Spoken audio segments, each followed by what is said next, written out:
Well, good afternoon, everyone. Welcome to today's webinar, the 2023 Legislative Session Wrap-Up, a live webinar brought to you by the Building Officials Association of Florida. In the next hour or so, you will hear from members of the BOAF Legislative Committee. Before I introduce our speakers, I just want to cover a couple of housekeeping topics. Today's webinar is being recorded. We will share a link with you when the event is available on our website, and we welcome you to share the link and revisit the content. All webinar participants have been muted. We do invite your questions. Please look into the QA box on your screen. If you have a question for the speakers, type your question in there, but at the beginning of the question, put the bill number. That will help us in sorting the questions out for the Q&A time. Put the bill number at the front of your question. And we will also we'll be posing the questions during a live Q&A towards the end. Your webinar presenters today are Legislative Committee Chair Ron Lyseca and committee members Tom Decker, Doug Harvey, and Glenn Dodson. So Ron, I turn it over to you now. Thank you very much, Ann. And let me go ahead and pop over so we can share the screen. Do me a favor. I do need to share the screen, Ann. Okay, here we go. You have the ability to share. Yep, I've got it. Okay, well, thank you very much. Just so we're all aware, this is a copyrighted presentation, so please do not make any copies or reproductions without the express written consent of the BOAF. And going through here's some limitations. The information supplied here is based on the legislative bills on file, general observation of us as presenters. Specifics on legal definitions are subject to consultation with your local jurisdiction's legal counsel. We are not attorneys, nor do we play one here. Questions and responses are for general discussion and not legal advice or positions of BOAF. Please, as I mentioned, type the bill name that you have a question on in the Q&A box so that way we can sort them and address them as we go on. We will be posting the copies of the bills as well as a PDF summary on the BOAF website. Due to the multiple sections on some bills, we're going to use both a slide with some highlights and then use the bill itself in question to review the specific areas of interest. After each bill has been introduced and presented, please ask your questions. We will address them towards the end. Keep the process moving. We may be moving fairly quickly, so time permitting. We hope we have some time at the end. We will discuss all the questions. If there's any questions that are left over, we will try to address them as general Q&A and post them on the BOAF website. As I said before, copies of the presentations and the enrolled bills will be posted to the BOAF website. Our first bill is House Bill 89, which is an act related to building construction. This is the communication requirements between the contracted agency and the enforcing jurisdiction. Whoops, sorry about that. It jumped to me. Any required changes to permitted plans and work has to be fully identified with relation to code requirements. Offending licensed individuals could be subject to board disciplinary action. This includes local fire officials, which are subject to the same requirements on changes to permitted plans and also can be subject to board discipline action for any offenses.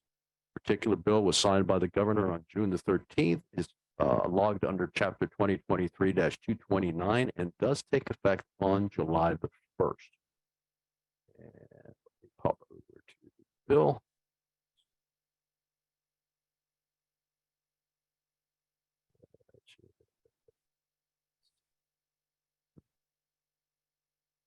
Hopefully you see Bill 89 on the screen.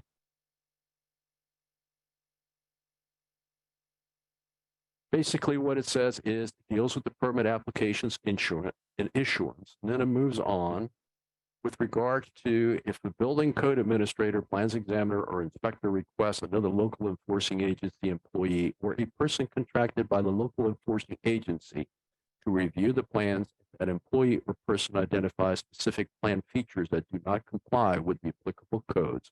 The building code administrator, plans examiner, or inspector must provide this information to the local enforcement agency. Then as it moves along further on, After the local enforcement agency issues a permit, the local enforcement agency may not make or require substantive changes to the plans and specifications except for changes required for compliance with the Florida Building Code, Florida Fire Prevention Code, or the Life Safety Code, or local amendments thereto. If a local enforcement agency makes or requires substantive changes to the plans or specifications after a permit is issued, the local enforcement agency must identify the specific plan features that do not comply with the applicable codes, identify the specific code chapters and sections upon which the finding is based, and provide that information to the permit holder in writing. So it's very specific with regards to that. Then it jumps down to the same requirement as far as the, oops, sorry, I jumped over here, as far as the fire department or fire official. Sorry about that. If a municipality, county, or special district determines that the building plans for a permit application do not comply with its Florida Fire Prevention Code or the Life Safety Code or local amendments thereto, the local fire official must identify again the specific plan features that do not comply with the applicable codes, identify the specific code chapters and sections of which the determination is based, and provide that information to the permit applicant. After a municipality, county, or special district issues a building permit, it may not make or require substantial changes to the building plans except those required for compliance with the Florida Fire Prevention Code or the Life Safety Code or local amendments thereto. Moves on to say that you have to again identify the specifics and also a local official. And this is applicable both to the building code administrator, plans examiner, or inspector, as well as the local fire official who is certified as the fire safety inspector. Fails to comply with the paragraph is subject to disciplinary action against his or her certificate under the applicable statute.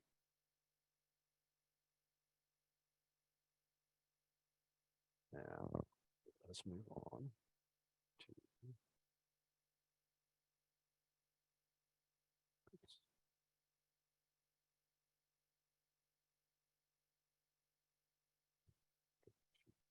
sorry, but we cannot, fortunately, we cannot put in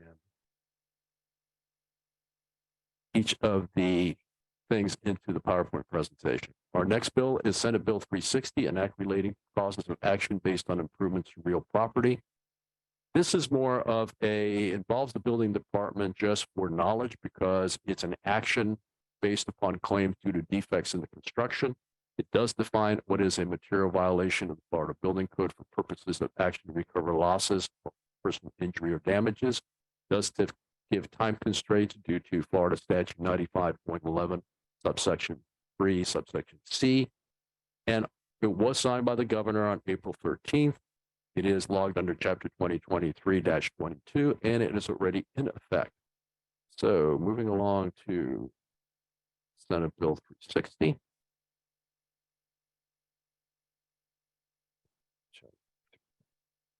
Second, folks.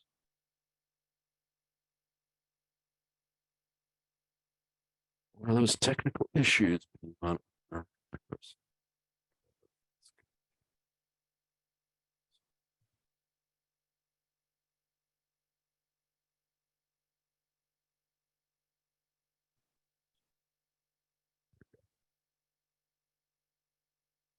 Okay, 360 basically is defined here as giving an action founded on the design, planning, or construction of an improvement to real property. The date the authority having jurisdiction issues a temporary certificate of occupancy, a certificate of occupancy, or a certificate of completion, or the date of abandoning of construction if not completed. Then it jumps down to say any event action must be commenced within 7 years after the date the authority having jurisdiction issues a temporary certificate of occupancy, certificate of occupancy, or certificate of completion, or the date of abandonment. That's the trigger date with regards to the cause of action. So from the standpoint of a building department, you just need to know about this, but it's not really going to impact you other than a request for information.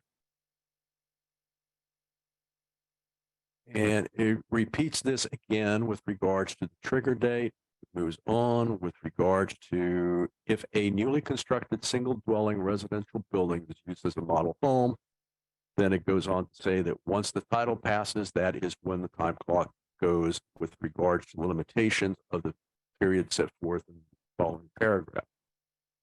And moving down, statutory civil action.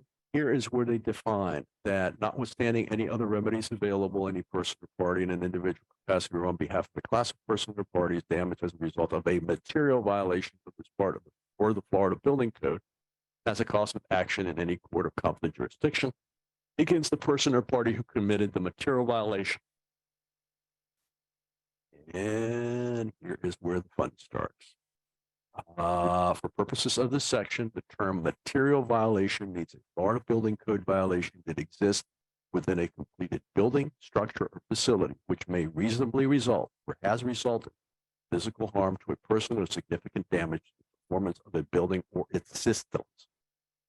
Then it goes on with regards to amendments to statute 95.11 subsection 3 subsection C. The Florida statutes made by this act apply to any action commenced on or after the effective date of this act, regardless of when the cause of action accrued, except that any action that would not have been barred under 95.11 subsection 3 subsection C Florida statutes where the amendments made by this act must be commenced on or before July 1st, 2024. Action is not commenced by July 1st, 2024, and is barred by the amendments to 95.11 subsection 3 subsection C Florida statute made by this act, and the action is barred.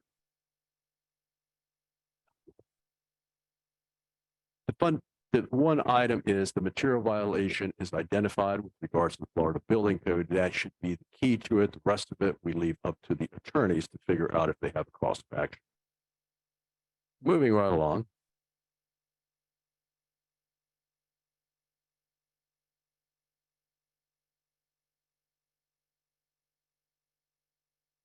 We have House Bill 111, which is public financing of potentially at-risk structures and infrastructures.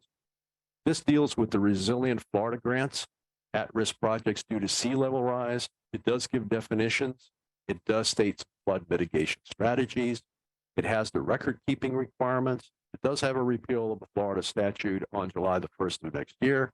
Was signed by the governor on June the 13th. It is logged as Chapter 2023-231, and it takes effect on July the 1st. We're going to move along to the bill itself. Hiding on me. There we go. Okay. Sorry for the whiplash. Resilient Florida Grant Program, subject to appropriations, the department may provide grants to each of the following entities. This goes on to talk about counties or municipalities with regards to the cost of community resiliency planning and necessary data collection for such planning, including comprehensive plan amendments, vulnerability assessments that identify or address the risk of inland or coastal flooding and sea level rise, development of projects, plans, and policies. Moves on with regards to pre-construction activity for projects. And then it adds a couple of items. First is feasibility studies and the cost of permitting for nature-based solutions that reduce the impact of flooding and sea level rise. Also covers water management district identified under statute 373.069. Support the local government adaptation planning, which may be conducted by the water management district or by a third party on behalf of the water management district. And the grants shall be used for the express purpose of supporting the Florida Flood Hub for applied research and innovation in the department in implementing this section through data creation and collection, modeling and implementation of statewide standards.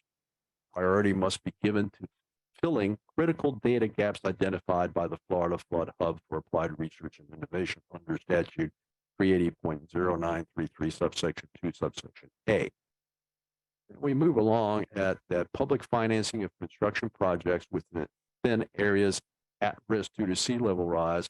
That's used in this section. The term area at risk due to sea level rise means any location that is projected to be below the threshold of tidal flooding within the next 50 years by adding sea level rise using the highest sea level rise projections required by statute 380.093 subsection 3 subsection 3(3)(b). Purposes of this paragraph, threshold for tidal flooding is 2 feet above the mean high water mark. And of course, then it goes in with regards to the definition of what is the department.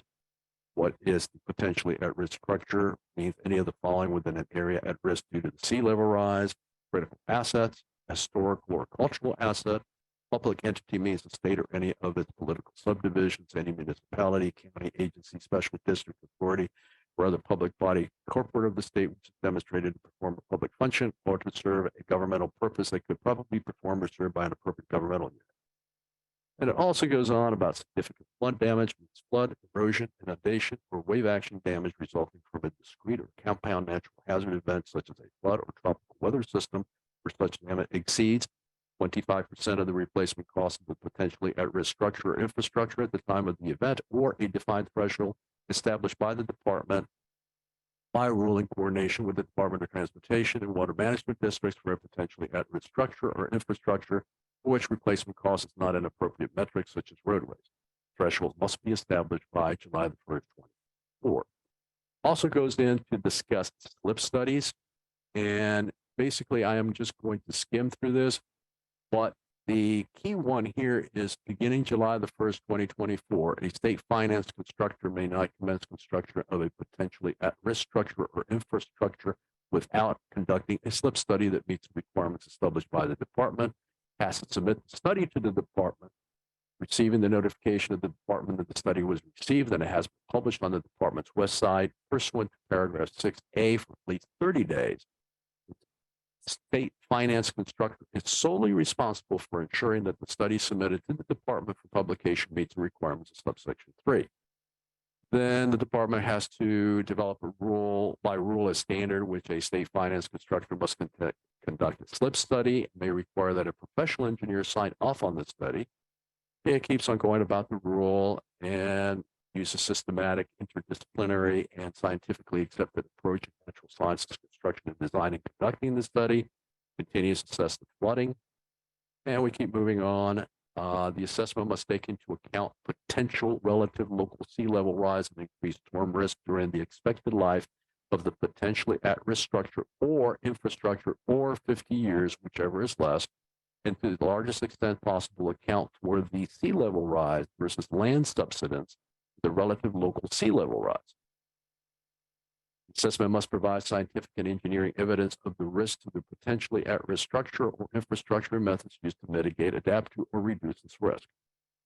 Moves on and continues in the same vein about the 50 years. The assessment provides also the key thing is provide alternatives for the design and siting of the potentially at-risk structure or infrastructure, and analyze how such alternatives impact the risk specified in subparagraph B5, as well as the risk and costs associated with maintaining, repairing, and constructing the potentially at-risk structure or infrastructure. Then also it provides a list of flood mitigation strategies evaluated as part of the design of the potentially at-risk structure or infrastructure, and identifies appropriate flood mitigation strategies for consideration as part of the potentially at-risk structure or infrastructure design. Then moves on. With regards to some actions. Number one, if the state constructor does not comply with this, you can seek injunctive relief to cease further construction of the potentially at-risk structure or infrastructure, or to enforce compliance with this section or with rules adopted by the department pursuant to this section. If the potentially at-risk structure or infrastructure has been completed or has been substantially completed, it can seek recovery of all or a portion of the state funds expended on the potentially at-risk structure or infrastructure. Section does not create a cause of action for damages or otherwise authorize the imposition of penalties by a public entity failure to implement what is contained in the slip study.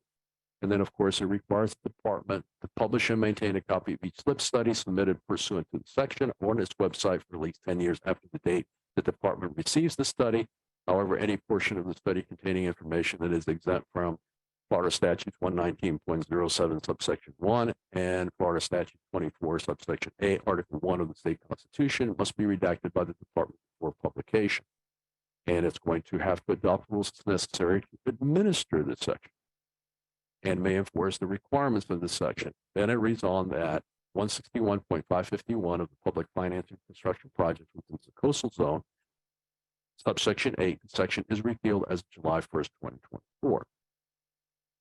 There's a lot of his, hers, and buts but that basically gives you a pretty good outline of what has occurred with regards to this bill. We're going to move along to the next bill, and I apologize for moving quickly, but there is a reason for that.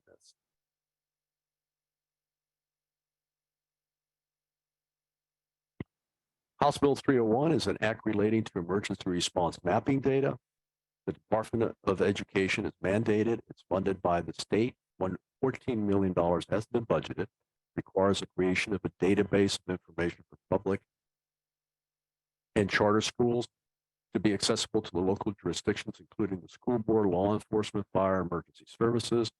One of the mandates is to access the database to the local jurisdictions will not require any special software or hardware. Was signed by the governor on May 17th.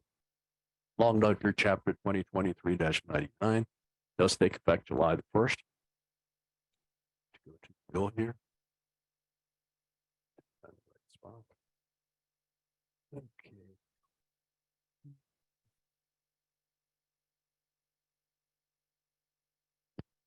Okay, 301. In order to facilitate efficient emergency responses, the school mapping data grant program is created within the Department of Education. School district, in consultation with local law enforcement and public safety agencies, may apply to receive funds from the program to provide school mapping data for each public school, including charter schools in the district. The school district shall use these funds to satisfy all or some of the requirements of this section, which may include procuring a vendor to provide such data. The entity producing the data is responsible for providing the data to the school district, law enforcement, and public safety agencies for use in response to emergencies and for conducting drills required under statute 1006.07, subsection 4. School mapping data must be provided in electronic or digital format to assist first responders in responding to emergencies at school. The data provided must be compatible with software platforms used by local, state, and federal public safety agencies that provide emergency services to the specific school for which the data is provided, without requiring such agencies to purchase additional software requiring a fee to view or access the data. Be compatible with security software platforms used by the specific school for which the data is provided, without requiring local law enforcement agencies or school district to purchase additional software requiring a fee to view or access data. Be in a printable format, and if requested in addition to paragraph A, be in a digital file format that can be integrated into an interactive mobile platform in use. Be verified for accuracy by a walkthrough of school buildings and grounds. Be oriented true north. Be overlaid on current aerial imagery. Contain site-specific labeling that matches the structure of the school buildings, including room labels, hallway names, external door or stairwell numbers, locations of hazard, critical utility locations, key boxes, automated external defibrillators, and trauma kits. Contain site-specific labeling that matches the school grounds, including parking areas, athletic fields, surrounding roads, and neighboring properties. Be overlaid with gridded X and Y coordinates. For the 2023-2024 fiscal year, the sum of $14 million in non-recurring funds is appropriated from the General Revenue Fund to the Department of Education for a school mapping data grant program established by this act.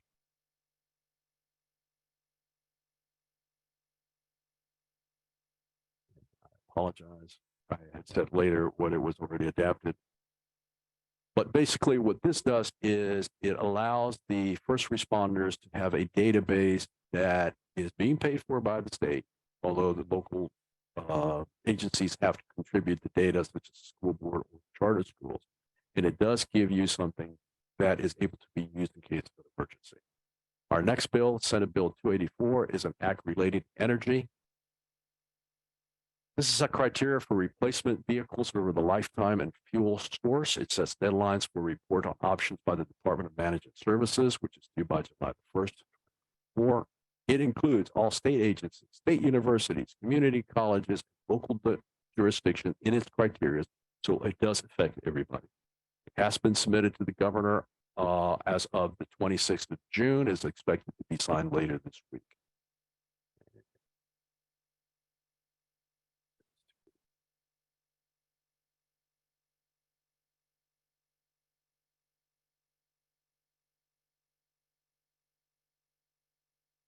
Basically, all these classes of vehicles under the procurement process are covered. State business travel, either designated operator, pool operators, construction, agricultural, or maintenance work, conveyance of passengers, conveyance of building, maintenance, materials and supplies, off-road vehicles, motorcycles, off-road vehicles, emergency response, or other. Which means just about every type of vehicle that is typically being used by jurisdictions is covered under this particular act. It states that vehicles described in paragraphs A through H when being processed for purchase or leasing agreements must be selected based on the lowest lifetime ownership cost, including costs for operations, maintenance, and fuel when fuel economy data is available. It then proceeds.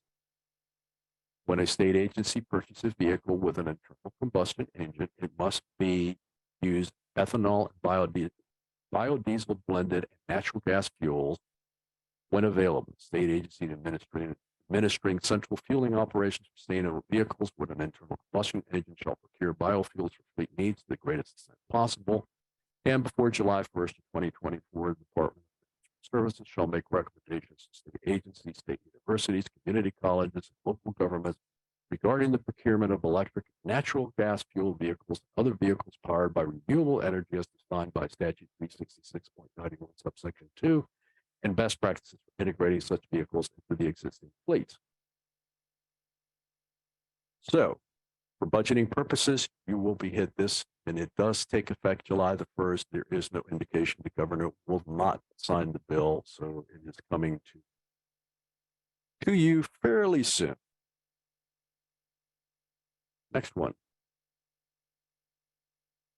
House Bill 327, an act relating to fire sprinkler system projects. It does add definitions and also changes specific requirements for replacement on projects with alternations of 20 sprinkler heads or less, modifies required submission for permitting. Documentation of work is defined and retention of such documents noted. Changes requirements of adding to an existing system if the total of new heads does not exceed 249. Was signed by the governor on 12th. It's logged under chapter 2023-224. Does take effect as of July the 1st of this year.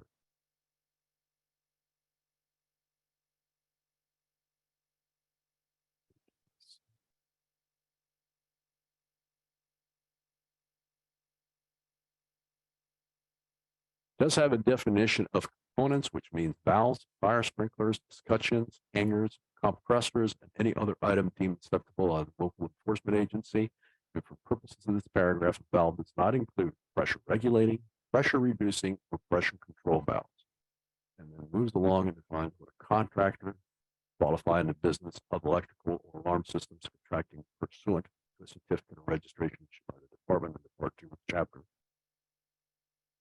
489, or is qualified to engage in the business of fire protection system contracting pursuant to a license or certificate issued by the state fire marshal. Fire sprinkler system project means a fire protection system alteration, a total of 20 or fewer fire sprinklers in which sprinklers are of the same K factor and located in spaces where there is no change of hazard classifications or increased system coverage, where the installation or replacement equivalent fire sprinkler system component in an existing commercial, residential, apartment, cooperative, or condominium building. For purposes of this paragraph, a component is equivalent if the component has the same or better characteristics, including electrical, hydraulic, pressure losses, and required listings and spaces as the component being replaced. Local enforcement agency may require contractor as a condition of obtaining a permit for a fire alarm system project or fire sprinkler system project to submit a completed application and payment. Local enforcement agency may issue a permit for a fire alarm system or fire sprinkler system project in person or electronically, which is added to the statute to allow that. Skipped way ahead. The wrong button.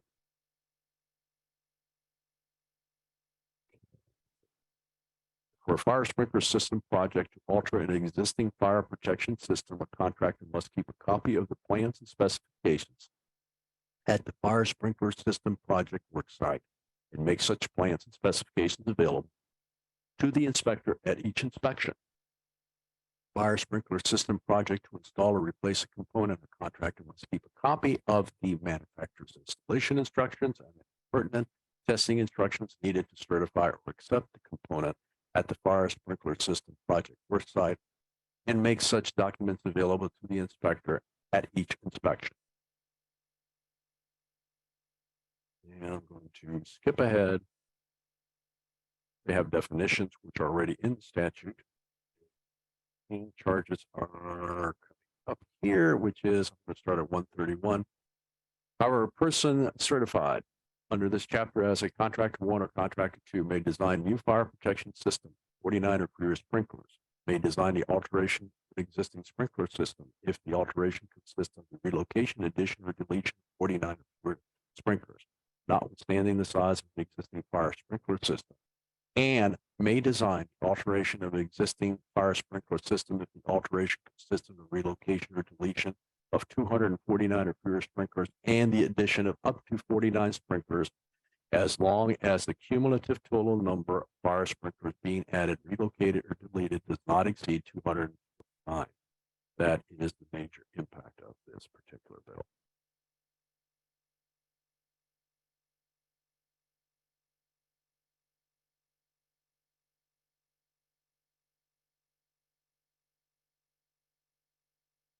Do we have anything that we need to jump back on, guys? Hearing none, I want to jump ahead to Senate Bill 154, an act relating to condominium and cooperative. This is the update on recertification on Senate Bill 4D. And here the major parts are phase 1 and phase 2 inspections by licensed architect or engineer. They also include additional personnel under the supervision as part of the inspection process. We have changed it to a 30-year initial cycle with local governmental option, that is for the governing body to adopt a 25-year initial cycle. Subsequently, it requires 10-year recertification for each of the initial inspections. Excludes any references or requirements for coastal lines or special requirements for coastal exposures. Buildings 30 years or older with a certificate of occupancy issued before July 1st, 2022 have their initial phase 1 deadline of December 31st, 2024. Those that are 30 years older with a certificate of occupancy on or after July 1st, 2022 have an initial phase 1 deadline of December 31st, 2025. Extensions on due dates for specific hardship issues or circumstances can be issued by the local authority having jurisdiction. This was signed by the governor on June the 9th. It's law number chapter 2023-203, and it took effect upon signature by the governor.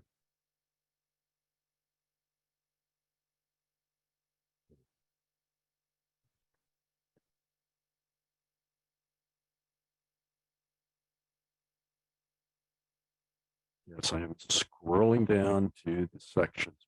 This is going to take a little while.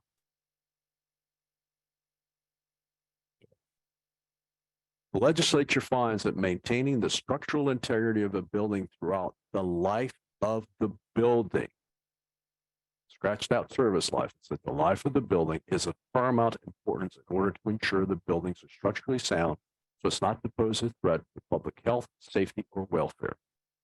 That is a small change, but I believe it has a large impact. It defines a milestone inspection, which means a structural inspection of a building, including an inspection of the load-bearing elements, not walls, elements, and the primary structural members and primary structural systems as those terms as defined under statute 627.706 by a license by an architect licensed under chapter 41 or an engineer licensed under chapter 471, authorized to practice in this state for the purpose of attesting to the life safety and adequacy of structural components of the building and to the extent reasonably possible to the general structural condition of the building as it affects the safety of such building, including a determination of any necessary maintenance, repair, or replacement of any structural component of the building. Going down to line 158, milestone inspection services may be provided by a team of professionals with an architect or engineer acting as a registered design professional in responsible charge with all work and reports signed and sealed by the appropriate qualified team member. And substantial structural deterioration means substantial structural distress or substantial structural weakness that negatively affects a building's general structural condition and integrity. Under an owner or owners of a building that is 3 stories or more in height, determined by a Florida building code, and that is subject in full or in part to the condominium or cooperative form of government as a residential condominium under Chapter 718 or residential cooperative under Chapter 719, must have a milestone inspection performed by December 31st of the year in which the building reaches 25 years based on the date of the certificate of occupancy for the building was issued, and every 10 years thereafter. And then it goes on, if the building reaches before July the 1st, deadline is December 31st, 2024. If it's on or after July 1st, 2022, then it's December 31st, 2025. If the date of issuance for the certificate of occupancy is not available, the date of issuance of the building certificate of occupancy shall be the date of occupancy evidence in any record of the local building official. The local enforcement agencies may determine that local circumstances, including environmental conditions such as proximity to salt water as defined by statute 79.101, require that milestone inspection must be performed by December 31st of the year in which the building reaches 25 years of age based on the date of the certificate of occupancy for the building was issued, and every 10 years thereafter. This is a change. There's no coastal control line. It is up to the local jurisdiction. If they feel they have larger exposures, they have the option to switch from a 30-year initial cycle to a 25-year initial cycle. The local enforcement agency may extend the day by which a building's initial milestone inspection must be completed on a showing of good cause by the owner or owners of the building that the inspection cannot be timely completed if the owner or owners have entered into a contract with an architect or engineer to perform the milestone inspection, and the inspection cannot be reasonably completed before the deadline or other circumstances justify an extension. So therefore, it is up to the local AHJ giving good cause. The local enforcement agency may accept an inspection report prepared by a licensed engineer or architect for structural integrity and condition inspection of the building performed before July 1st, 2022, if the inspection report substantially complies with the requirements of this section. Notwithstanding, when such inspection was completed, the condominium or cooperative association must comply with the unit owner notice requirements of subsection 9. The inspection for which an inspection report is accepted by the local enforcement agency under this chapter is deemed a milestone inspection for the applicable requirements of Chapter 718 and 719. If the previous inspection and report is accepted by the local enforcement agency under this paragraph, the deadline for the building's subsequent 10-year milestone inspection is based on the date of the accepted previous inspection. This would typically apply to Miami-Dade and Broward, which had such inspection requirements before for recertification. I do not know any local jurisdiction that had such, except for Boca Raton, which just integrated it, so this would be applicable Miami-Dade and Broward counties. However, then the 10-year cycle then kicks in for the report that was issued before, and this is something that they have to deal with. So it's not a general; it's more of a specific local occurrence. Moving right along. The milestone inspection report must be arranged by a condominium or cooperative association, any owner of any portion of the building which is not subject to the condominium or cooperative form of ownership. The condominium association or cooperative association, any owner of any portion of the building which is not subject to the condominium or cooperative form of ownership are each responsible for ensuring compliance with the requirements of this section. There has been questions with regards of, what if I have a mixed-use building? I have a 15-story building. The first four stories are retail. I have 2 stories of office and the rest of it are condos on top. Am I required to have an inspection, recertification? The answer is yes, you all are, and you all have to figure out how the cost breaks down, but you are required for the whole building. Remember, it is only one building. Moving right along.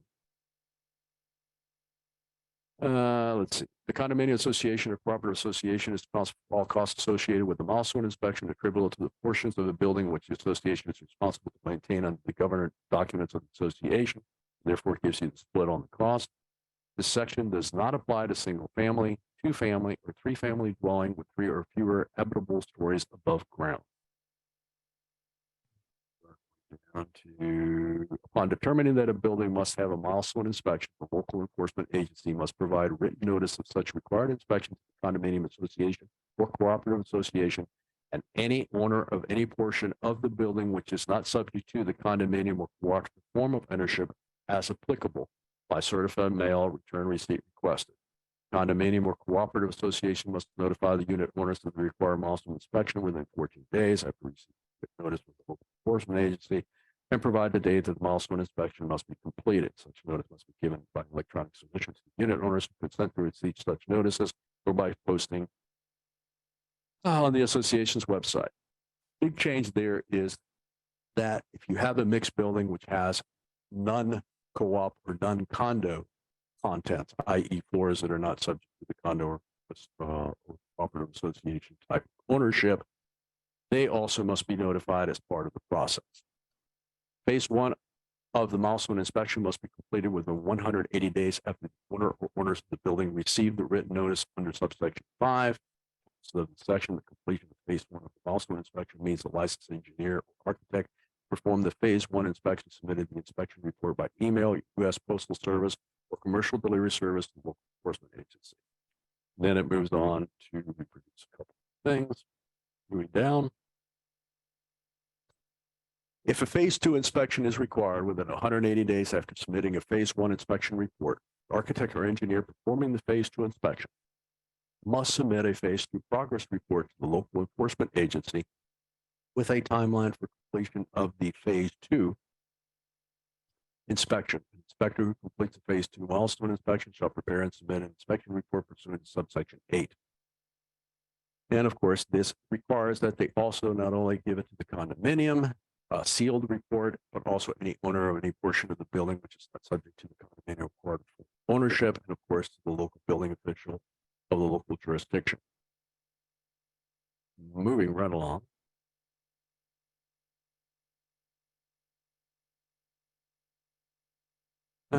Talk about within 45 days. Looking for, excuse me, I got to go down a little bit more. Here we go. A board of county commissioners or municipal governing body may adopt an ordinance requiring that a condominium or cooperative association and any other owner that is subject to this section schedule or commence repairs for substantial structural deterioration within a specified time frame after the local enforcement agency receives the phase two inspection report. However, such repairs must be commenced within 365 days after receiving such report. If an owner of the building fails to submit proof to the local enforcement agency that repairs have been scheduled, have commenced for substantial structural deterioration identified in a phase two inspection report within the required time, local enforcement agency must review and determine if the building is unsafe for occupancy. One other thing on this one, by December 31st, 2024, the Florida Building Commission shall adopt rules pursuant to statute 120.536 subsection 1 and 120.54 to establish a building safety program for the implementation of this section within the Florida Building Code existing building. The building inspection program must, at a minimum, include inspection criteria, testing protocol, standardized inspection and reporting forms that are adaptable to an electronic format, and record maintenance requirements for the local authority. The matter is rather interesting. And let's see. One last thing for general information. Skip way ahead. My apologies if you're getting a flash.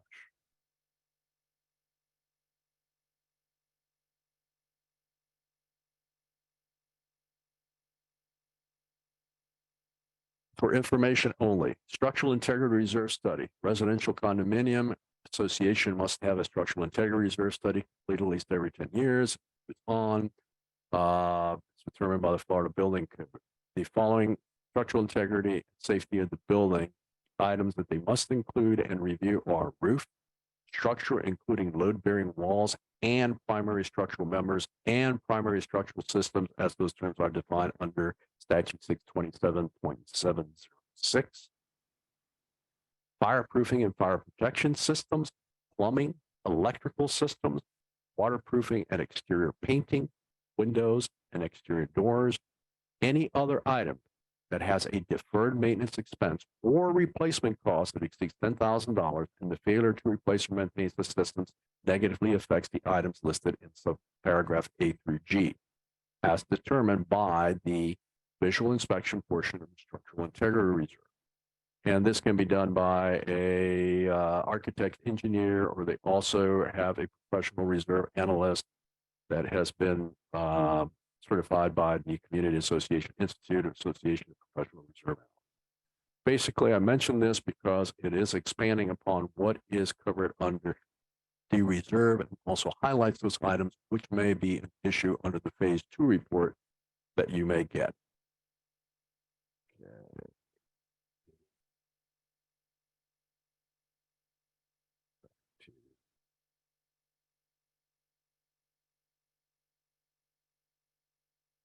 $881. This is the My Safe Florida program. This is a renewal of a previous expired program for residential home hardening for storms with updated criteria. This is only applicable as far as being qualified for the program. Site built, owner occupied as evidenced by homestead exemption, insured value of up to $700,000. According to the map posted by the department, they are looking at wind zone 140 miles an hour or coastal 130 miles an hour as defined by that particular code map, which is pulled out of the code book or the building code book. Homes permitted for buildings on or before January 1st, 2008 are eligible. In other words, if anything was built January the 1st, later than January 1st, 2008, they're not eligible under this program. The state will match $2 for every dollar spent for qualified upgrades with a maximum state contribution limited to $10,000. The legislature did appropriate, and I may be incorrect, but I believe it was $50 million. And somebody may have picked it up to $100 million. It already has been signed by the governor as of May 31st. It is logged under Chapter 2023-176, and it does take effect on July 1st.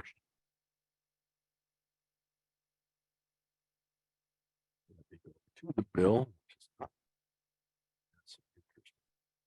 there. The reason we go over this particular bill is, although the building department is not doing anything other than issuing the normal permits, the thing is you will be asked questions, so you should let your front desk know with regards to this so they are not caught unawares. This is a state program, so the state has to take care of all the questions. Hurricane mitigation inspections. Licensed inspectors are to provide home inspections of site-built single-family residential properties for which a homestead exemption has been granted to determine the mitigation measures are needed, at what insurance premium discounts may be available. An inspector may inspect the townhouse as defined under statute 481.203 to determine if opening protection mitigation is listed in paragraph 2E would provide improvements to mitigate damage. So therefore, the way the program works, as it has been outlined by the department, is if you qualify, they will give you a free inspection. The inspector comes, gives you later a report a couple of days later what would qualify. Then if you are approved for a grant or eligible for a grant, you are allowed or your access to the list of enrolled contractors and suppliers that can provide different materials for your consideration. And moving right along, to qualify for selection by the department as a wind certification entity, you must provide hurricane mitigation inspections. The entity must, at a minimum, meet the following requirements. Building inspector under 486.607, a general building or residential contractor under 489.111, a professional engineer under 471.415, a professional architect under 481.213, home inspector under 468.8314, and has completed at least 3 hours of hurricane mitigation training approved by the Construction Industry Licensing Board, which training must include hurricane mitigation techniques, compliance with the Uniform Mitigation Verification Form, and completion of a proficiency exam. And owner of a site-built single-family residential property or townhouse is defined by statute 481.203, which a homestead exemption has been granted, may apply for and receive an inspection without also applying for a grant pursuant to subsection 2 and without meeting the requirements of paragraph 2 sub A. And the grants would then be issued if you qualify for the eligibility for the grant, I should say. The home must be a dwelling with an insured value of $700,000 or less. Homeowners who are low-income persons as defined under 420.0004 sub 11 are exempt from this requirement. And you have to have a mitigation report on to say building permit application for January 1st, 2008. And after the mitigation project is completed, you must make the home available for inspection to show compliance. All grants must be matched based on $1 provided by the applicant, $2 provided by the state, up to a maximum of $1,000 toward the extra for the mitigation program.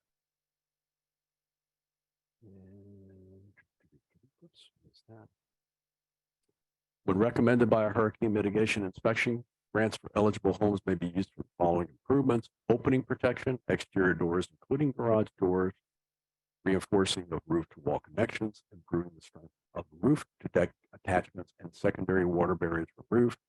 When recommended by a hurricane mitigation inspection, grants for townhouses that define it under 481.203 may only be used for opening protection. Low-income owners as defined under Florida Statute 420.0004, subsection 11, otherwise meet the requirements of paragraphs A, C, E, G, are eligible for a grant up to $10,000, not required to provide a matching amount to receive the grant.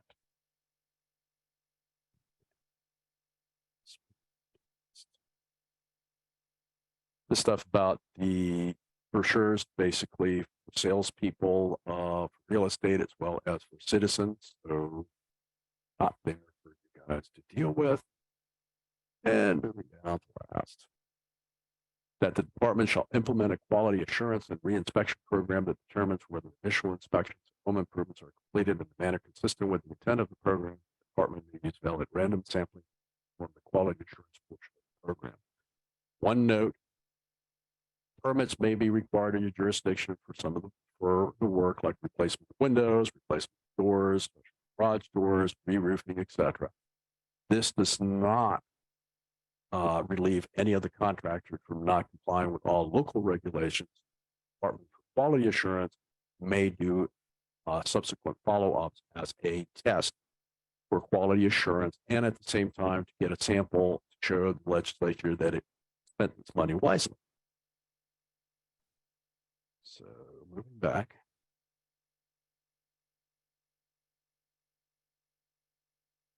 Our next bill, 1383, local occupational licensing. Sunsetting of local occupational licensing has been pushed back to July 1st, 2024.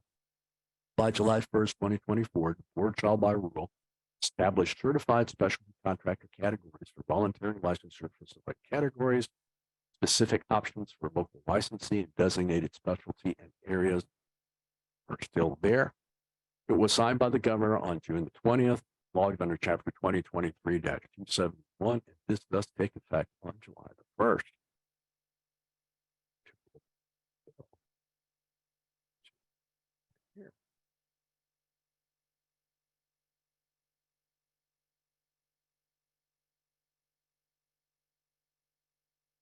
Any local government that imposed licenses on occupations before January 1st, 2021, however, any such local government licensing occupations expires on July the 1st, 2024. This is a amendment for change with regards to previous legislation under that subsection, which preempted occupational licensing to the state. Moving right along, by July the 1st, 2024, the board, which is the DVPR and its subboards, shall by rule establish certified specialty contractor categories for voluntary licensure for all of the following: structural aluminum or screen enclosures, marine seawall work, marine bulkhead work, marine dock work, marine pile driving, structural masonry, structural pre-stressed precast concrete work, rooftop solar heating installation, structural steel, window and door installation, including garage door installation with hurricane or windstorm protection, plaster and lath, structural carpentry. Moving down here, they're talking about under line 64, registration of special contractors, persons whose job scope is not substantially correspond to either the job scope of one of the contractor categories defined under 489.105 subsection 3A through O, or the job scope of one of the certified special contractor categories established by board rule. It's not required to register with the board. Government is defined under statute 16111. May not require a person to obtain a license issued by the local government or the state for a job scope which does not substantially correspond to the job scope of one of the contractor categories defined in 489.105 sub 3A through O and Q, or authorized under statute 489.1455 subsection 1, or the job scope of one of the certified specialty contractor categories established pursuant to 489.1138 subsection 6. The local government may not require a state or local license to obtain a permit for such job scopes. Then it moves along. I have to read my cheat sheet notes here.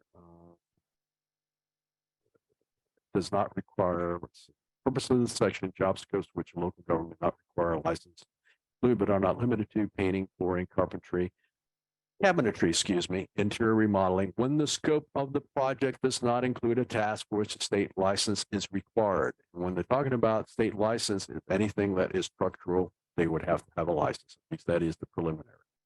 Driveway or tennis court installation, handyman services, decorative stone, tile, marble, granite, or terrazzo installation, plastering, pressure washing, stuccoing, caulking, and canvas awning or ornamental installation.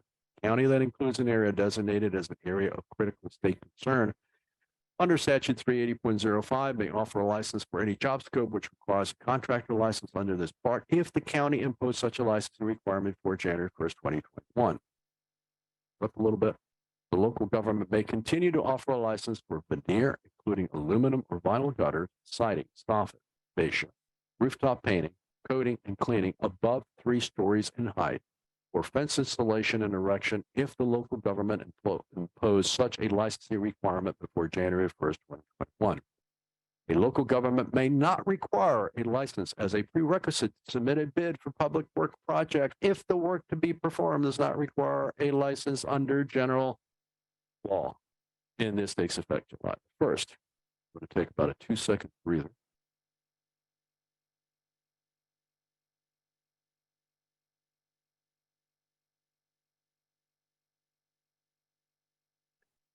House Bill 1575, which is the Public Safety Emergency Communication Systems Act, required enhancement plans for two-way emergency communications, has been updated with specific submissions and evaluation reports cited. It also states periodic assessments every 5 years for cited locations or due to alterations or rehabilitations. Process and time frame required for upgrades issued by the AA authority having jurisdiction are cited. Was signed by the governor on June 26th. It is still being indexed, so we do not have the chapter, et cetera, that it's yet set. It does take effect on July the 1st.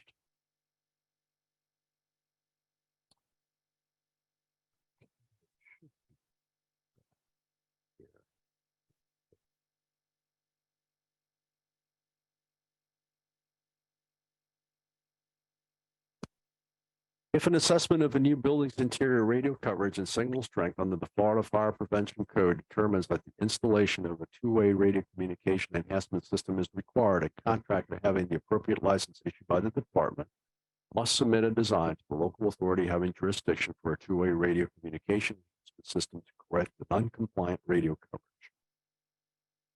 The local authority having jurisdiction may not withhold issuance of a temporary certificate of occupancy for the building based solely on the need for a two-way radio communication enhancement system.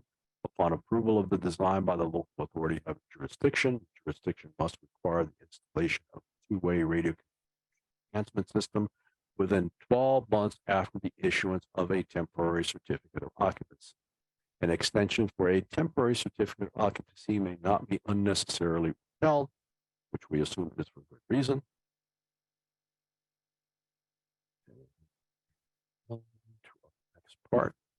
Except as provided in this subsection, all new existing buildings must meet minimum radio signal strength requirements for public safety agency communication as provided in the Florida Fire Prevention Code.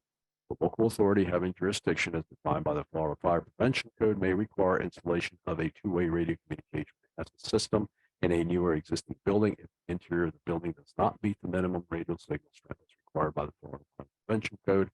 An assessment of a new or existing building's interior radio coverage and signal strength for purposes of determining the need for a two-way radio communication enhancement system within the building, not more frequently than once every 3 years for an existing high-rise building and an existing building having more than 12,000 total gross square feet, and once every 5 years for all other existing buildings, unless such building undergoes a level 3 building alteration or rehabilitation as defined in the Florida Building Code. Such building undergoes construction as determined by the Florida Fire Prevention Code. A public safety agency reports to the local authority having jurisdiction that the agency's communication devices failed to function correctly inside a building due to signal coverage, or a building is determined to be an imminent life safety threat to first responders.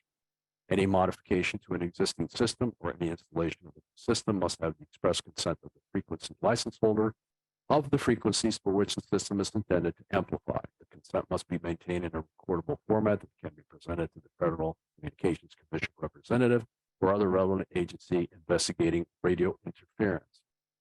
If public safety agency communication signal strength or delivered audio quality as defined in the Florida Fire Prevention Code is determined by the local authority having jurisdiction to be inadequate at the exterior of the building, a two-way radio communication enhancement system or minimum radio strength assessment is not required.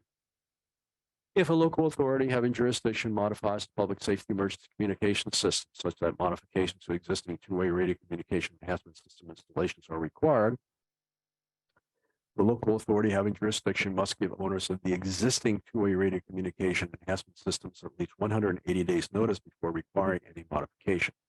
Notwithstanding paragraph F, local authority having jurisdiction as far as an existing building to retrofit its two-way radio communication enhancement system after the effective date in paragraph A must give a building owner at least 1 year to complete the retrofit. 1 year period begins when the local authority having jurisdiction cites the building owner with a notice of code violation, chapter 162. Following occupancies of buildings are not required to meet the minimum radio signal strength requirements or have a radio signal strength assessment for public safety agency communications. 1 and 2 family dwellings and townhouses, building having less than 12,000 gross square footage with no underground areas. Apartments and transient public lodging establishments that are less than 3 stories high and have direct access from the apartment or guest area to an exterior means egress. Wood frame apartment buildings that are not required to install two-way radio communication enhancement systems or equivalent systems pursuant to paragraph A, provisions of statute 633.208 in the section, which authorize local adoption of more stringent requirements than those specified in the Florida Fire Prevention Code and minimum fire safety codes do not apply to the requirements of the subsection. Local authority having jurisdiction may not enforce requirements that are more stringent than those specified in the Florida Fire Prevention Code. And this subsection will respect the requirement for design of or installation of a two-way radio communication enhancement system. State Fire Marshal shall incorporate the subsection into the Florida Fire Prevention Code and may adopt rules to implement, interpret, and enforce the subsection. So that is fun.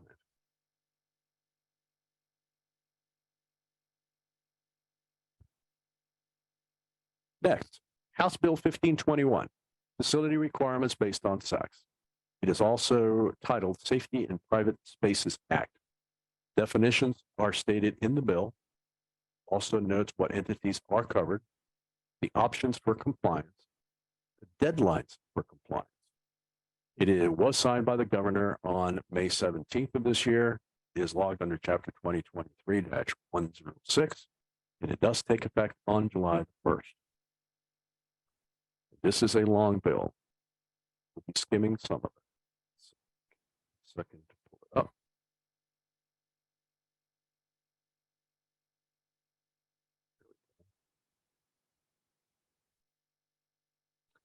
Act relating to facility requirements based on sex, creating 553.865 Florida statutes. Go to it. Section 1, Section 553.865 Florida statutes created to read 553.865, private spaces. This section may be cited as the Safety and Private Spaces Act. Legislature finds that females and males should be provided restrooms and changing facilities for exclusive use respective to their sex in order to maintain public safety, decency, decorum, and privacy. Then it goes on to different, under the section to define different terms. Changing facility, room which two or more persons may, in a state of undress in the presence of others, including but not limited to a dressing room, fitting room, locker room, changing room, shower room. Correctional institution, state correctional institutions, covered entities, which is correctional, detention, educational institution, juvenile correctional facility, prison, public buildings, detention facility, county detention facility, educational institution means a K-12 educational institution or facility or post-secondary educational institution or facility. Defines what a female is. Under K-12 educational institution means a school is defined in statute 1003.01 subsection 2 operated under control of the district school board. Is defined under statute 1003.01 subsection 1. Or a school for the deaf and the blind is described in 1000.04 subsection 4 and 1002.36. Develop research laboratory school established pursuant to 1002.32 subsection 2. The charter school authorized under statute 1002.33 or private school is defined under statute 1002.01 subsection 2. Definition for a male. And it goes on to post-secondary educational institution or facility. A state university is defined in statute 1000.21 subsection 6. Florida College System Institution is defined in statute 1000.21 subsection 3. A school district career center is defined in statute 1001.44 subsection 3. College or university licensed by the Commission for Independent Education pursuant to statute 1005.31 subsection 1. Subsection A, or an institution not under the jurisdiction or purview of the Commission as identified in statute 1005.6 subsection 1, subsections B through F. Public building means a building, comfort condition for occupancy, which is owned or leased by the state, a state agency, or political subdivision. The term does not include a correctional institution, a detention facility, an educational institution, a juvenile correction facility, or a juvenile prison is described in statute 985.465, a detention center facility designated by the Department of Juvenile Justice to provide secure detention as defined in statute 985.03 subsection 18 subsection A, or any facility used for residential program as described in statute 985.03 subsection 44 subsection B, C, or D. Other definitions, it's full of them. Restroom means a room that includes one or more water closets. This term does not include unisex restrooms. Sex, we have a definition, which is male or female. Goes on to call about that. A unisex changing facility means the room intended for a single occupant or a family in which one or more persons may be in a state of undress, including but not limited to a dressing room, fitting room, locker room, changing room, or shower room that is enclosed by a floor-to-ceiling walls and accessed by a full door with a secure lock that prevents another individual from entering while the changing facility is in use.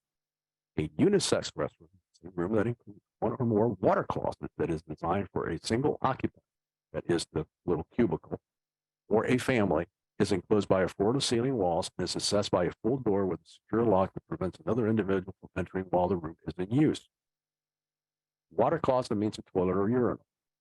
Covered entity maintains a water closet must, at a minimum, have a restroom designated for exclusive use by females and a restroom designated for exclusive use by males, or a unisex restroom.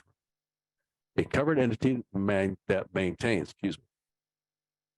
maintains a changing facility must, at a minimum, have a changing facility designated for exclusive use by females and a changing facility designated for exclusive use by males, or a unisex changing facility. For purposes of this section, a person may only enter a restroom or changing facility designated for the opposite sex under the following circumstances: to accompany a person of the opposite sex for the purpose of assisting or chaperoning a child under the age of 12. An elderly person is defined in statute 825.101.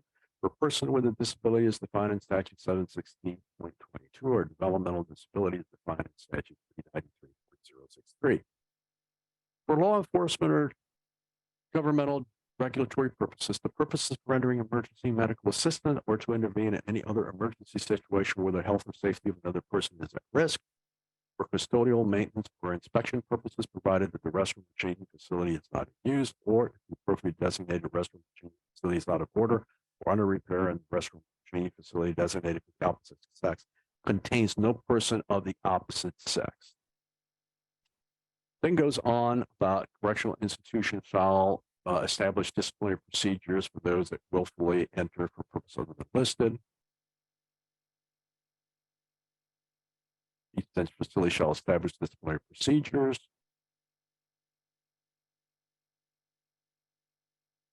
K-12 educational institutions, any instructional personnel subscribed under statute 1012.01, subsection 2, administrative personnel described.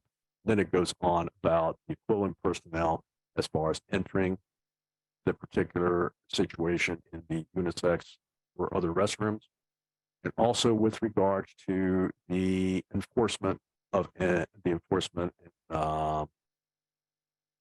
handling of any person who willfully enters that is not. They can set up the rules. The instructional personnel, administrative personnel, Florida State College institution or state universities, and it repeats who can enter and why. It also allows them to set up disciplinary actions established by the State Board of Education or Education Rule of Board of the Governor's Regulation for the university level. Juvenile correctional facilities, also the same requirements as far as entering, who can enter, who not, and also how to deal with violators.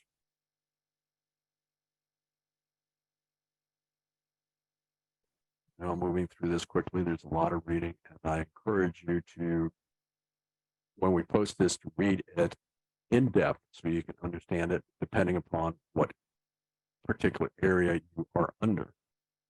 Now, covered entity that is correctional institution that's applicable without here being established. This is the deadlines.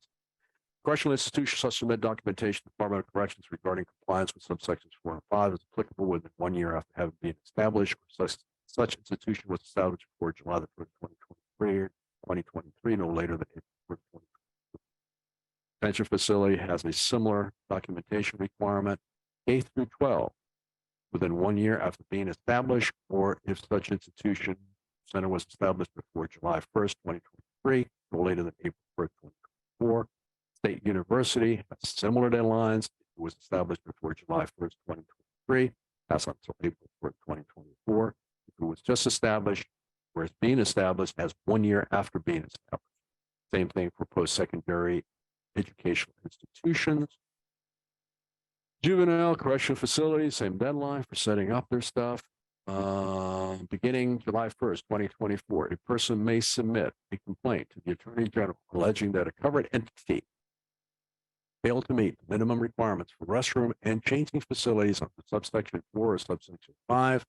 A covered entity that fails to comply with subsection 4 or subsection 5 is subject to penalties under paragraph B and to licensure or regulatory disciplinary action as applicable. Beginning July 1st, 2024, the Attorney General may bring civil action to enforce the section against any covered entity. The Attorney General may seek injunctive relief. If any covered entity found to have willfully violated this section, the Attorney General may seek to impose a fine of up to $10,000. Fines collected pursuant to paragraph B must be deposited in the General Revenue Fund. This section does not apply to an individual who is or has been under treatment. Sorry, I have something that popped up I need to get rid of. Or has been under treatment by a physician who, in his or her good faith clinical judgment, performs procedures upon or provides therapies to a minor born with a medically verifiable genetic disorder of sexual development, including any of the following: external biological sex characteristics that are unresolvably ambiguous, disorder of sexual development which the physician has determined through genetic or biochemical testing that the patient does not have a normal sex chromosome structure, sex steroid hormone production, or sex steroid hormone action for male or female as applicable. By January 1st, 2024, the Department of Corrections, Juvenile Justice, State Board of Education will adopt rules establishing procedures. Board of Governors shall adopt regulations establishing procedures, and the applicable governing body of the county or municipality in which the facility is located shall establish policies to carry out this section and to ensure compliance with and enforcement of this section, including but not limited to the type, format, and method of delivery of the documentation required under subsection 12. And then it goes in, any provision of this act or its application to any person or circumstance is held invalid. The invalidity does not affect other provisions or applications of the act, which can be given effect without the invalid provision or application. And to this end, the provisions of this act are severable. That is House Bill 1521. And with that, we can go to the Q&A. So I am going to stop the share. And we are back. and I'm sorry, it is a lot of talking. Okay, gentlemen, what do we have on Q&A? I was going to say, did you take a chance to catch your breath? And Doug, Glenn, and Tom, whoever's going to help us with questions, don't forget to unmute your microphones. I'm going to mute myself. Oh. I need a drink.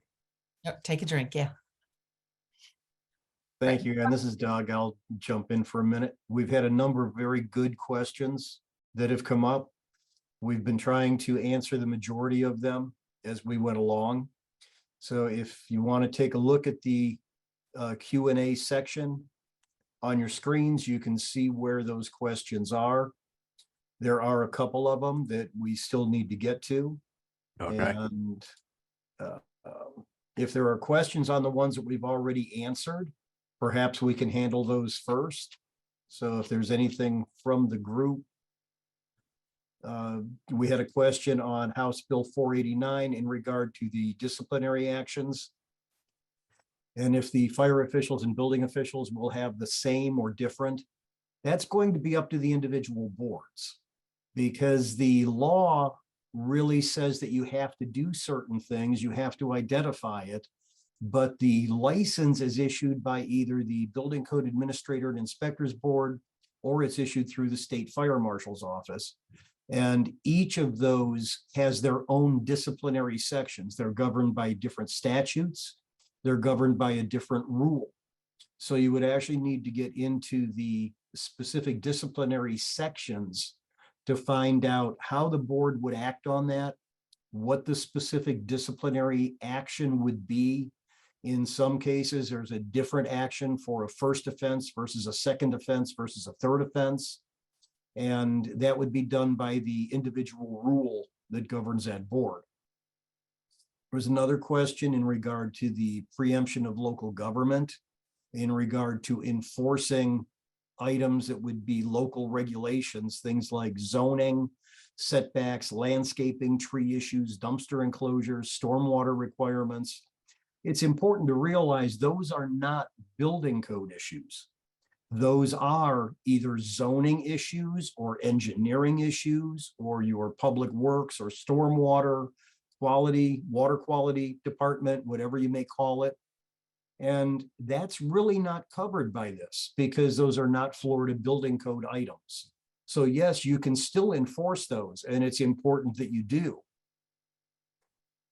There was also another question in regard to the record retention. There were several questions in regard to record retention. And if the time frame is changed from 10 years to 7 years, then yes, you could get rid of records after 7 years. For the most part, yep, go ahead. You're talking about 89, where they're talking about taking action with regard to 7 years.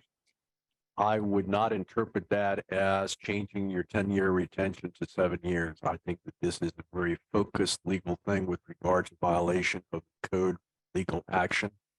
The reason I popped that up and we decided to have that bill as one of those that we would feature was simply because it should be aware that they may get a lot of requests with regards to when did you issue the TCO or the CO for this particular, because we want to know that, because we have to toll 7 years if we're within time limit.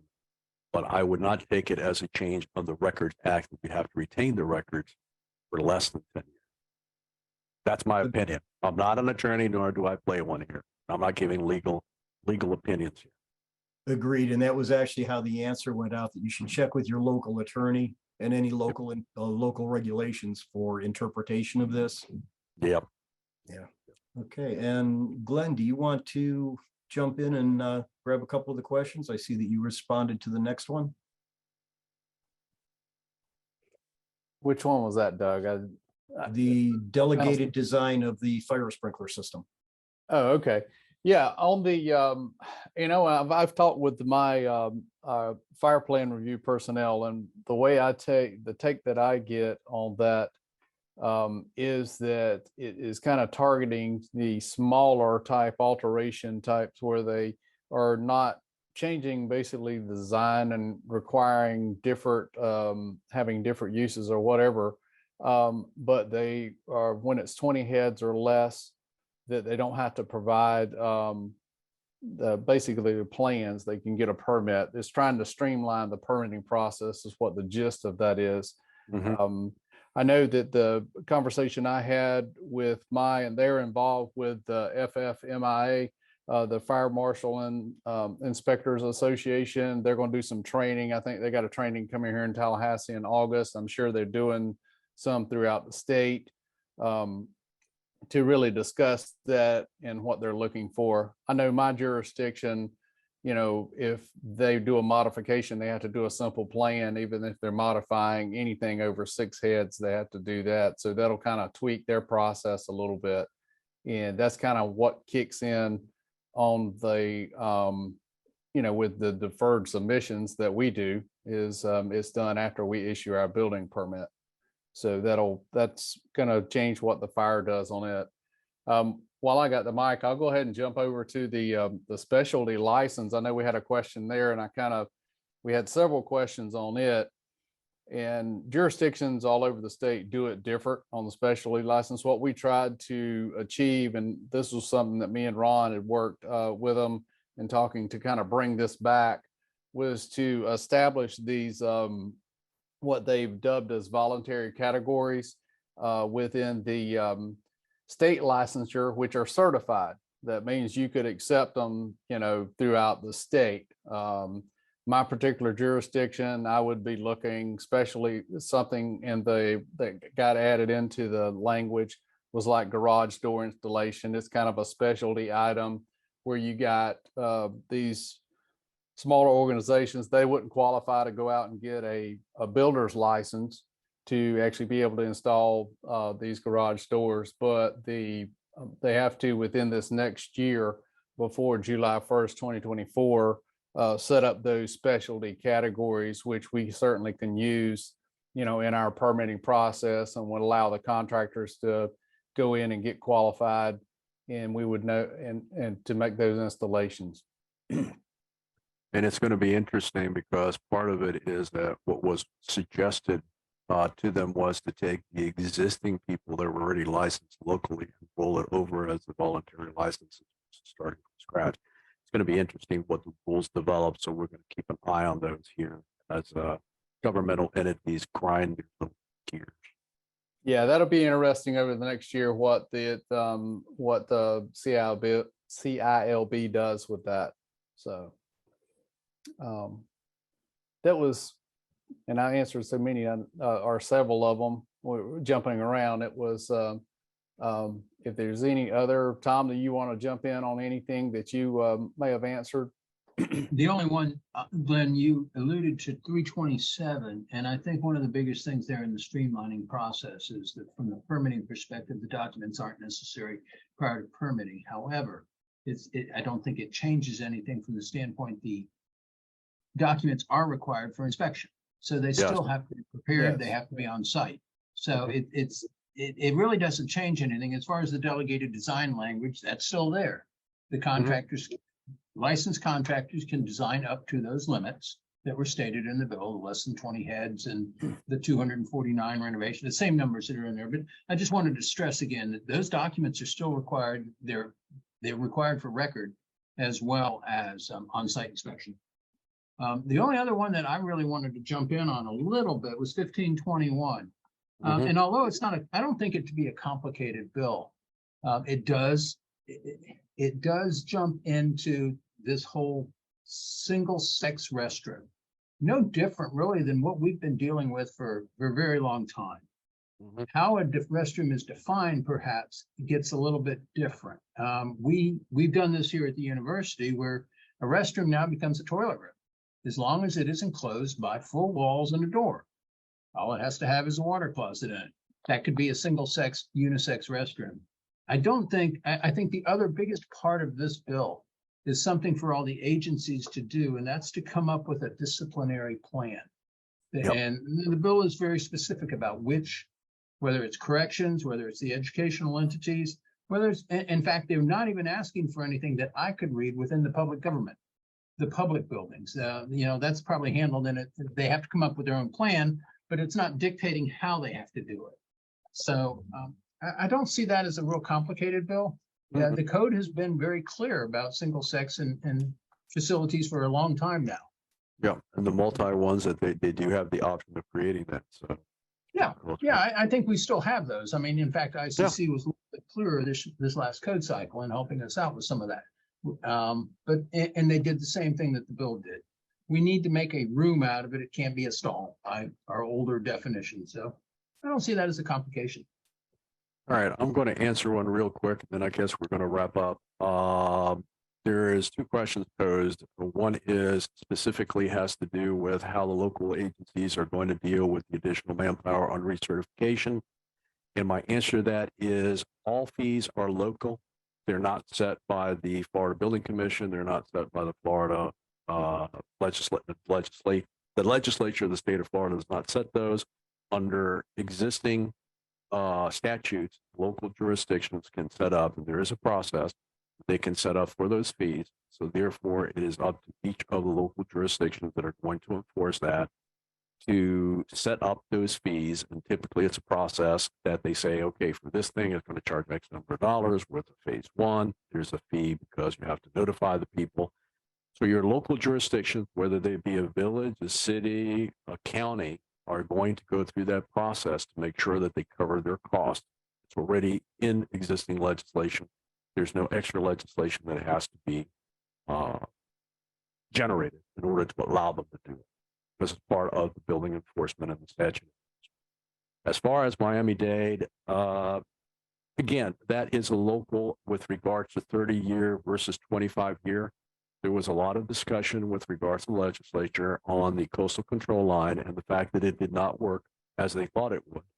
So therefore, the only way that they thought would be simple and enforceable was to give the local entities, i.e. the local governing bodies, whether it's a county, a city, a village, the option to go from a 30-year, which is mandated, to a 25-year.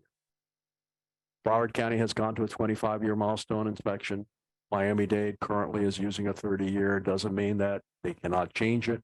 It's just what they have adopted. And there is no CCL map that is applicable. There is no revision. There is no salt water that is local. You have a lot of coastal exposure. It may be wise for you to go and suggest a 25-year, but that is a local decision. It is not the state. The state has given them that option as far as that particular, whether it's one or the other. And if Miami-Dade decides to go to a 25-year, that's great.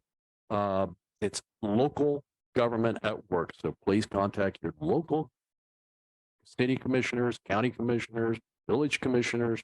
Those are the guys you need to talk to if you feel that there is additional protection in a 25-year 30.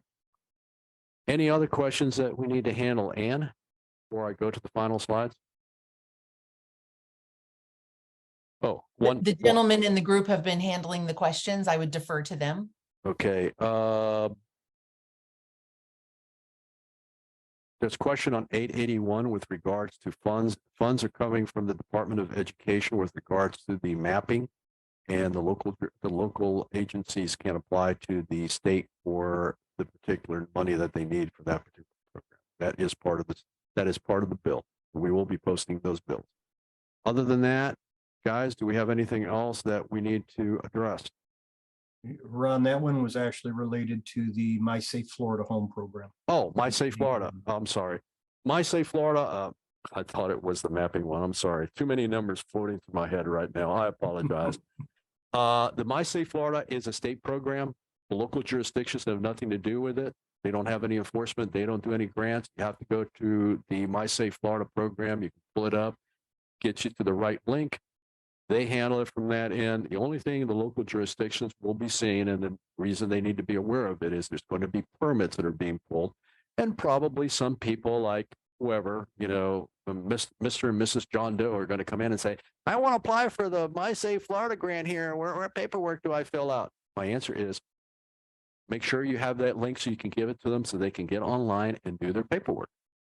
Other than that, I am going to flip over and hopefully go where it should be. Yes, sir. Ron, one last question on House Bill 1383, and I think it probably won't get resolved in this today, No. but we had a Yes. question about that. May a local jurisdiction adopt local specialty license that mirror the state certified specialty license with the same intent? And I think the whole gist of the bill was trying to move it away from the specialty license. But I know my local county did away with local licensing, but the question was, after the July 1st, 2024, could a local jurisdiction adopt And I think special uh, category? as far as I know, the answer is, if it's one of the state licensing categories, the answer is, and I'm not an attorney, I don't play one. The answer is no. However, they are given and noted under the statute itself that if there's certain categories that they wish to continue, if they had already issued them and they wish to continue, they may. But if you're saying about, oh, I want to create the license in the state, I think your local legal counsel is going to tell you, no, guys, that's not done stuff.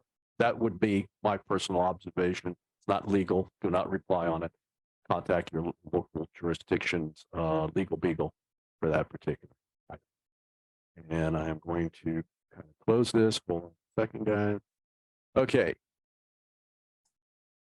Okay, first, my thanks to Ann and Celeste, who have put up with us. Tom Decker, thank you very much for your expertise and your comments. Glenn, the same, especially for your help up in Tallahassee when we had fun with the Senate. Doug, you always help, and for many years you have been. So again, my thanks to you, especially for today on helping. We went through the Q&A. See, I had a nice life Q&A. Thank you for attending. The information that we used here, including the recording of the session, will be posted to the BOAF website. And if you have any specific questions that we may not be able to address, and we do not give legal opinions, you may contact us at info@boaf.net. And with that, I think we're done for the evening, and I want to thank everybody for hanging around. And I am going to stop sharing, and Ann can have the final word. Or Celeste, whoever wants to talk up. Hi, thanks.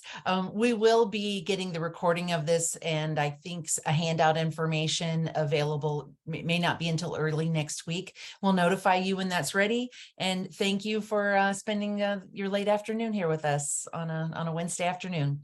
Thank you. And my apologies for rambling on and on. Thank you to the Florida legislation for that. Thank you. Good night, folks.